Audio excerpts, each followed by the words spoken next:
Welkom by Rou en Regheid, die plek waar ons praat oor regte lewe, die goeie dae, die slegte dae en hoe om aan te hou, selfs as dit moeilik raak. Ek is Franco en ek deel my storie en wenke om jou te inspireer om jou eie lig te vind. Hier hou ons niks terug nie. Dis Rou, dis Regheid. Kom ons chat.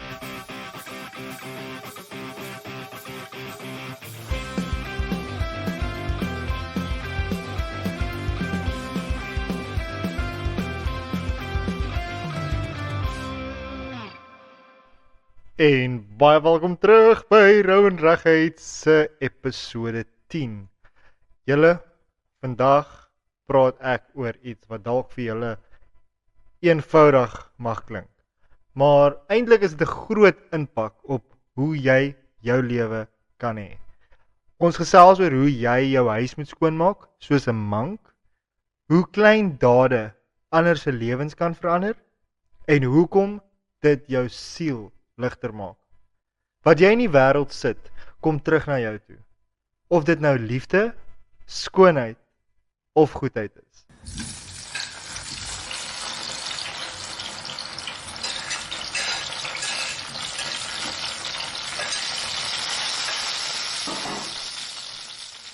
Met die episode 10 wat ek release vandag, het ek besluit dat ek myself bietjie gaan 'n prys gee. En ek het besluit om 10 bakkies kos uit te gaan deel vir mense op die straat en wat haweloos is. Hierdie daad van gee is nie net 'n manier om ander te help nie, maar ook 'n kans om my eie lewe en gedagtes skoon te maak. Ek wil ook dan net 'n groot dankie sê aan my suster. Sonder haar sou dit nie so vlot verloop het as ek wat ek gehoop het nie. Haar hulp herinner my daaraan dat ware ondersteuning dikwels in die klein gebare lê. So aangesien sy 'n belangrike rol gespeel het vanaand, sit ek haar op die spot vandag met 'n paar vrae, wat ek dink elkeen van ons sal laat besin oor hoe klein dade 'n groot impak kan hê. So Rochelle, baie welkom op Rou en Regheid. Ek weet jy is iemand wat nogals 'n groot hart het. Wat dink jy is iets kleins wat iemand kan doen as hulle ook 'n verskil wil maak, maar nie noodwendig geld of die tyd het vir groot goed nie? Hallo Franco, so ek sal sê, as al maak hulle net tyd om te luister as jy iets nodig het om met iemand te bespreek en te praat en te goed. Ja, weet jy, dit maak eintlik nogals baie sin. As jy net kan sit en luister na iemand se probleme, maak dit nogals 'n groot impak op daai persoon se lewe. En dit is nie goed wat jy hoef in te vat nie. As iemand elke dag na jou toe kom met probleme nie, kan jy ook net vir hulle sê, weet jy, ek waardeer dat jy na my toe kom met jou probleme. Op 'n stuk moet jy ook kan besef dat jy nie heeltyd soos 'n asblik kan wees vir iemand nie en om heeltyd hulle probleme op jou te sit. Ek dink dan luister jy gee raad en jy beweeg aan. Dink jy dat mense besef hoe 'n klein gebaar 'n groot impak kan hê? Ja, ek sal sê elke klein bietjie sal help. Al kan jy net 'n rukkie luister na iemand, dit sal help, of dalk 'n geldjie gee vir iemand, dit sal ook help. Elke klein bietjie tel. Ja, weet jy, dit is eintlik so waar. En het jy geweet, selfs 'n glimlag, soos wat ek in al my episode sê, 'n glimlag, 'n klein ding soos om vir iemand anders te glimlag, is soos 'n dream catcher vir hartseer. En dan die laaste vraag aan jou is, wat is een van die mooiste goed wat iemand al vir jou gedoen het, toe jy dit die nodigste gehad het? Wel, ek sal sê my ma, sy gee partykeer goeie raad, en partykeer voel ek my eie kop vol gaan dink ek nee, haar raad is nie goed genoeg nie, maar soms moet ek my eintlik haar raad vat. Weet jy, ek dink baie van ons is altyd so om ons eie raad te vat, maar daai klein bietjie inspirasie van 'n ma kan baie help. En dit laat jou ook eintlik net meer dink oor hoe om die stappe verder te vat. Soos wat ek ook gesê het, vat 'n pause. Dink eers mooi oor jou scenario en dan vat jy dit verder.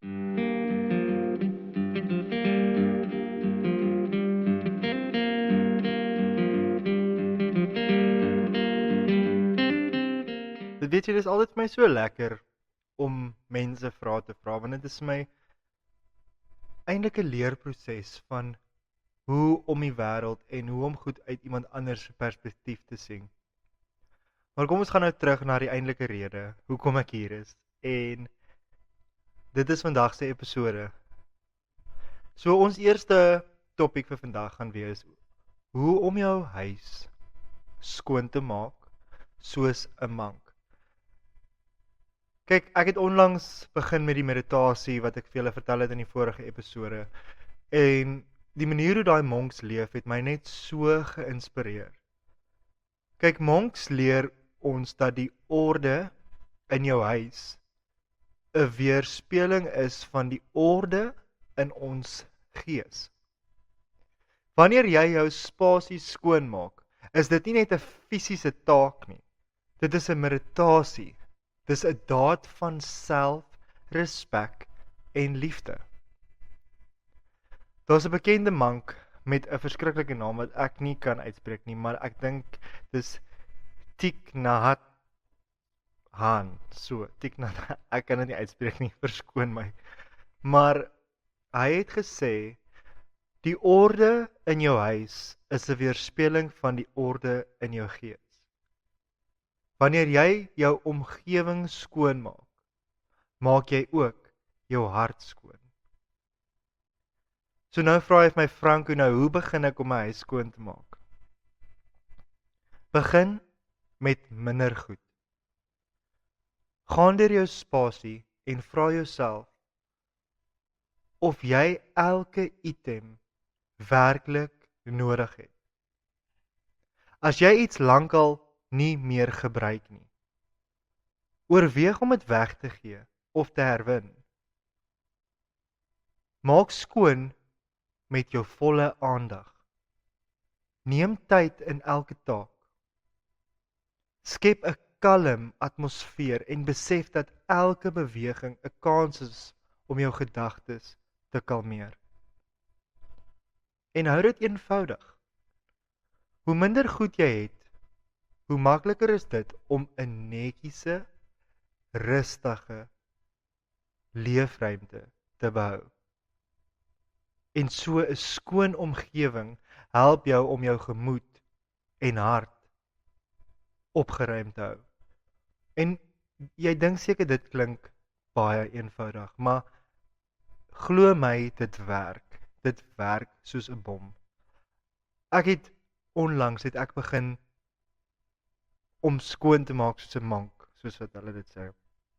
En weet jy, die amount van stres wat dit van my afgehaal het en angs wat dit van my afgehaal het, want dit is goed wat jy nie meer nodig het om oor te dink nie.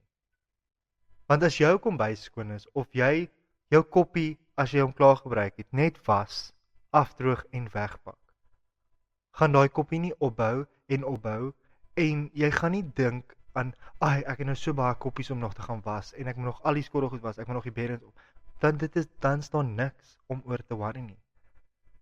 So hoe skoner jou ruimte is, hoe skoner is ons gedagtes.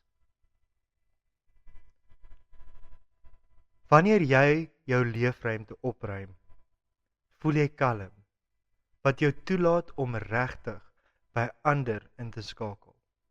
'n Skone huis is 'n skoon gemoed.